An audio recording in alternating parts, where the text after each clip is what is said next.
Hello दोस्तों, अमृतुल classes में आप सभी का स्वागत है। बीपीएससी टीआरई जो एग्ज़ाम है टीचर का 3.0 और अगले एग्ज़ाम जो अगस्त में संभावना जताई जा रही है 4.0, उन सभी के नज़र से जो साइंस का पोर्शन है, आप लोग साइंस का क्वेश्चन, हिस्ट्री का क्वेश्चन, पॉलिटी का क्वेश्चन यदि उठा के देखेंगे तो जो बिहार में एससीईआरटी जो बिहार की राज्य की बुक संचालित की जाती है और राज्य द्वारा जिसे मान्यता प्रदान की गई है, उससे काफ़ी भारी मात्रा में सवाल बन रहे हैं। और यही सवाल जब हमारे सामने डायरेक्ट एग्ज़ाम में आते हैं तो हमें लगता है कि ये ना किसी गाइड से आए हैं, ना लूसेंट से आए हैं, ना घटना चक्र से आए हैं। आखिर ये सवाल कहाँ से हमारे सामने अचानक आ जाते हैं। हर बार एग्ज़ाम में कुछ क्वेश्चन ऐसे होते हैं कि जो हमें पहले कभी कहीं नहीं दिखे होते, तो वे सवाल आपको एनसीईआरटी में ज़रूर दिख जाएंगे। उसी को ध्यान में रखते हुए मैं पहले आपको कक्षा 6 की साइंस, फिर 7 की, 8 की, 9 की, 10 की, ऐसे आप लोगों को 10 तक किताब का अध्ययन आप लोगों को कराऊंगा, क्योंकि किताबें सबके लिए उपलब्ध नहीं हैं। और इसमें केवल उन्हीं बातों की चर्चा की जाएगी जहाँ से आपका मतलब इसमें कोई फैक्ट है, वही मैं इसमें बताऊंगा आपको। इस वीडियो को ध्यान से देखिएगा और लाइक एंड शेयर ज़रूर करिएगा। आइए बिना किसी देरी के, कक्षा 6 का पहला चैप्टर है भोजन कहाँ से आता है, इसको हम लोग शुरू करते हैं। अब इसे यदि आप देखेंगे तो इसमें विभिन्न क्रियाकलाप हैं, विभिन्न खाद्य पदार्थों की बात की गई है। इसको हम लोग सीधे आगे बढ़ते हैं, जहाँ पे ज़रूरी चीज़ रहेगी उसी को देखेंगे और मैं उसको अंडरलाइन भी करूँगा। यहाँ पर खाने पीने की बात चल रही है। जैसे रोटी यदि आप बना रहे हैं, क्या बना रहे हैं, रोटी बना रहे हैं, तो आपको आटा, जल, नमक, कुछ लोग नमक डालते हैं। दाल बना रहे हैं, आपको किस चीज़ की ज़रूरत पड़ेगी, कच्ची दाल, जल, नमक, तेल, घी, जैसा कि आप लोग जानते हैं। तो इन सब का एग्ज़ाम की दृष्टि से कोई बहुत मतलब उपयोग नहीं है। आइए उसके बाद हम लोग चलते हैं सीधे अपने अगले पेज पर। मैं वहीं पे आप लोगों को रोकूंगा इस मतलब किताब में, जहाँ से आपको प्रश्न बनने की संभावना होगी। आप लोग सहयोग जरूर करें। देखिए यहाँ पर दिया है कि कच्ची सामग्री क्या है, आटा। किससे प्राप्त होता है, गेहूँ से। आप लोग जानते हैं गेहूँ को पिसा के क्या बनता है, आटा। सत्तू किससे बनता है, चना से बनता है, जौ से बनता है, मटर से बनती है, जैसा कि आप लोग जानते हैं। फिर नमक, नमक हमें खनिजों से प्राप्त होता है, जैसा कि आप लोग जानते हैं। फिर क्या है, मिर्च है, मिर्च की खेती होती है। लहसुन है, लहसुन की भी खेती होती है। प्याज है, उसकी भी खेती होती है। अदरक, उसकी भी खेती होती है। घी, घी की कोई खेती नहीं होती है, सीधे किससे मिलता है, दूध से घी बनाया जाता है। कोई इसमें बड़ी चीज़ नहीं है। आइए आगे चलते हैं। अब देखिए यहाँ पे है कि भोजन के मुख्य स्रोत क्या हैं। भोजन के मुख्य स्रोत क्या क्या हैं, तो पौधे हमारे भोजन का एक मुख्य स्रोत हैं। कौन, पौधे। पौधों से हम भोजन प्राप्त करते हैं। हम पौधे के कौन कौन से भाग का उपयोग खाद्य पदार्थ के रूप में करते हैं। आप लोग ये बात जानते होंगे कि ये जो बात है कि कौन कौन से भाग का उपयोग खाद्य पदार्थ के रूप में करते हैं, इनसे सवाल खूब बनता है कि हम प्याज का क्या खाते हैं, आलू क्या है, ठीक, गाजर क्या है। तो कहीं आलू तना हो जाता है, गाजर क्या है, बताइए कमेंट बॉक्स में। गाजर तना है कि जड़ है कि पत्ती है, क्या है, उसका कौन सा भाग हम लोग गाजर का खाते हैं। टमाटर का कौन सा भाग खाते हैं। किसी पौधे की जड़, किसी का तना, तो किसी का फूल भी हम लोग खाए जाते मतलब खाते हैं। किसी पौधे की जड़, किसी का तना, तो किसी का फूल भी भोजन के रूप में खाया जाता है। अब देखिए यहाँ पर नीचे कुछ जानकारी दी गई है कि पोई के पत्ते व अगस्त के फूल का तरुआ या बचका खाया जाता है। एक जानकारी यहाँ पे है। कुछ पौधों के कुछ पौधों के दो या दो से अधिक भाग खाने योग्य होते हैं। उदाहरण के लिए सरसों के बीज से हमें तेल प्राप्त होता है। इसकी पत्तियों का उपयोग साग बनाने के लिए किया जाता है। तो कुछ पौधे कैसे होते हैं जिनका उपयोग हम या तो तेल प्राप्त कर लेते हैं उनके बीज से, और साथ ही साथ उनकी पत्तियों का साग खा लेते हैं। जैसे धनिया है, धनिया का हम लोग बीज भी यूज कर लेते हैं और पत्ती भी यूज कर लेते हैं। ऐसे ही मूली है, मूली का हम लोग मतलब जो उसकी जड़ है उसका भी उपयोग कर लेते हैं और पत्ती का भी उपयोग कर लेते हैं। लेकिन वहीं पे आलू है, आलू के केवल तने का उपयोग करते हैं। वही तना जो है फल के मतलब जो नीचे जाके संगठित हो जाता है और आलू के रूप में हम लोगों को मिलता है। क्या आप लोग साइंस को कंटिन्यू करना चाहते हैं? यदि हाँ तो कमेंट बॉक्स में ज़रूर बताइएगा। मैं इसको, अभी मेरी पहली वीडियो है तो इसको जल्दी ही और एक सुधार अवस्था में लेके चलूँगा ताकि आप लोगों का समय नष्ट ना हो। और यहाँ पर कुछ जानकारी दी गई हैं, उस जानकारी को आप लोग ज़रूर देख लें।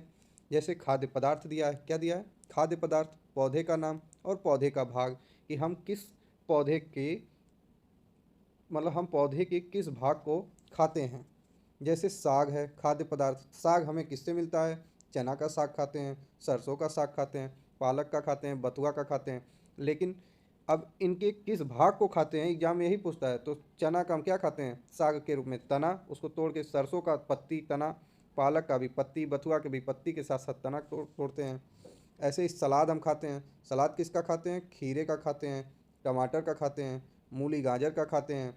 अब हम, खीरा क्या है, फल है, टमाटर क्या है, फल है। खीरा क्या है, फल, टमाटर क्या है, फल, मूली क्या है, जड़, गाजर क्या है, जड़, मूली क्या है, जड़, गाजर क्या है, जड़, खीरा क्या है, फल, टमाटर क्या है, फल।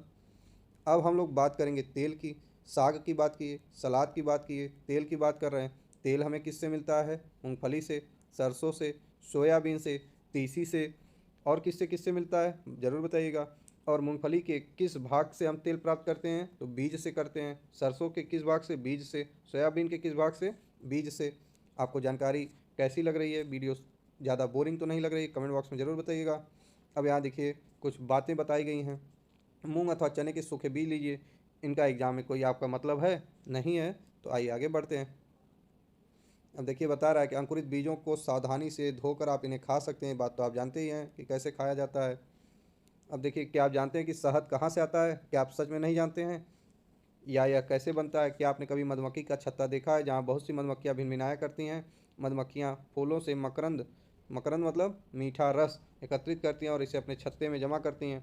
फूल और इनका मकरंद वर्ष में केवल कुछ समय ही उपलब्ध होते हैं, मतलब 12 महीने यह उपलब्ध नहीं रहते हैं।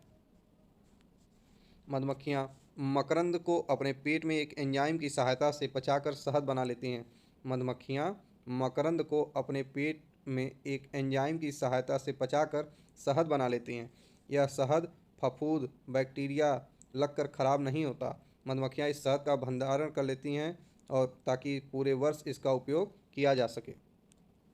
छत्तों में मधुमक्खियों द्वारा भंडारित भोजन का शहद के रूप में उपयोग होता है। छत्तों में मधुमक्खियों द्वारा भंडारित भोजन का शहद के रूप में उपयोग होता है। एग्जाम की दृष्टि से पहले चैप्टर में केवल वही किस पौधे का कौन सा भाग खाया जाता है वही इंपॉर्टेंट है, बाकी कुछ ज़्यादा है नहीं इसमें, लेकिन पूरा हम लोगों को देखना है। अब इसमें देखिए कह रहा है कि जंतु का नाम और खाया जाने वाला भोजन। गाय क्या खाती है, बिल्ली क्या खाती है, सब चीज़ें आप जानते हैं। आगे बढ़िए। ऐसे जंतु शाकाहारी कहलाते हैं जो केवल क्या खाते हैं, पौधे एवं उसके उत्पाद को खाते हैं। ऐसे जंतु जो दूसरे जंतुओं को भोजन के रूप में खाते हैं उन्हें मांसाहारी कहते हैं। और जो पौधों और दूसरे जानवर दोनों खाते हैं उन्हें क्या कहेंगे, सर्वाहारी। क्या कहेंगे, सर्वाहारी। किसी सर्वाहारी जंतु का नाम बताइए आप। सर्वाहारी कौन है, मनुष्य। सबसे बड़ा तो जंतु यही है, मनुष्य सर्वाहारी है।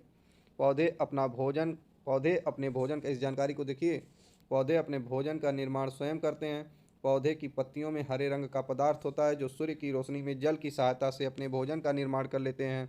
पौधे की पत्तियां एवं अन्य हरे भागों में भोजन का निर्माण एक जटिल प्रक्रिया के उपरांत होता है। इस प्रक्रिया को प्रकाश संश्लेषण कहते हैं, जिसका अध्ययन हम अगले चैप्टर में करेंगे। बढ़िया है, यहीं से सवाल पूछ दिया था। देखिए नए शब्द हैं आपकी टीआरई 3.0 में, जाके उठा के देख लीजिएगा। टीआरई 3.0 में नहीं, टीआरई 2.0 में यह सवाल पूछा था कि जो शाकाहारी होते हैं, क्या होते हैं, शाकाहारी। दूसरा नंबर पॉइंट हर्बीवोरस। क्या, हर्बीवोरस। यहीं से सवाल पूछा था कि शाकाहारी को क्या कहते हैं, हर्बीवोरस। यही सेम देखिए कह रहा हूँ ना कि 6 से जो एससीईआरटी की बुक है वहाँ से सवाल बनते हैं तो बनते हैं। यदि आपको विश्वास ना हो तो टीआरई 2.0 का पेपर उठा के देख लीजिए। शाकाहार, यही सवाल हर्बीवोरस सीधे सीधे ऑप्शन में आया था। हर्बीवोरस आया था, कार्निवोरस आया था, ओमनीवोरस आया था। अब इनके बारे में जान लीजिए। अंकुरित बीज यानी जर्मिनेटेड सीड, जर्मिनेटेड सीड शाकाहारी हर्बीवोरस, मांसाहारी कार्निवोरस, सर्वाहारी ओमनीवोरस। फिर से एक बार, शाकाहारी हर्बल, हर्बल होता है ना, हर्बल टी मतलब शाकाहारी या जो जिसमें मांस का प्रयोग ना हो। का मांसाहारी कार्निवोरस, कार्निवोरस। सर्वाहारी ओमनीवोरस, ओमनीवोरस। अब यहाँ पर क्या है, हमने क्या सीखा, पता नहीं क्या सीखा आपने, लेकिन इसको पढ़ लीजिए। मनुष्य एवं जीव जंतु भिन्न भिन्न प्रकार के भोजन खाते हैं, सही बात है। भोजन के स्रोत पौधे एवं जंतु हैं। जो जंतु केवल पौधे एवं उनके उत्पाद खाते हैं शाकाहारी कहलाते हैं। जो जंतु केवल जंतुओं को खाते हैं मांसाहारी कहलाते हैं। जो जंतु पौधे तथा जंतु दोनों खाते हैं उन्हें क्या कहेंगे, शाकाहारी कहेंगे, सर्वाहारी कहेंगे। क्या कहेंगे, सर्वाहारी। यहाँ देखिए मिलान करना है, क्या करना है, मिलान। शहद क्या है, यहाँ देखिए, शहद मधुमक्खी के छत्ते से प्राप्त होता है। दूध, अंडा, मांस। दूध, अंडा, मांस कहाँ से? जंतु उत्पाद है। शेर और बाघ क्या है? मांसाहारी हैं। शाकाहारी क्या है? लास्ट वाला। हमें शक्कर कहाँ से प्राप्त होती है? गन्ने से। बंदर क्या है? बंदर शाकाहारी कि मांसाहारी? शाकाहारी है। भोजन से हमें क्या मिलती है? ऊर्जा मिलती है। मनुष्य एवं तिलचट्टा क्या है? सर्वाहारी। मनुष्य एवं तिलचट्टा क्या है? सर्वाहारी। एग्जाम में आपके पूछ लेगा कि तिलचट्टा क्या है, शाकाहारी है कि मांसाहारी है कि सर्वाहारी है, तो आप क्या बताएंगे? सर्वाहारी बताएंगे। यह क्लास आपको कैसी लगी कमेंट बॉक्स में ज़रूर बताइएगा। हम लोग आगे जो कक्षा 6 की पहला पार्ट है ना ये, अब इसके बाद दूसरा चैप्टर देखेंगे। यदि आपको वीडियो अच्छी लगेगी तो हम लोग एक एक वीडियो में ज़्यादा से ज़्यादा चैप्टर को कवर करने का प्रयास करेंगे। मिलते हैं अगली वीडियो में, तब तक के लिए जय हिंद, जय भारत।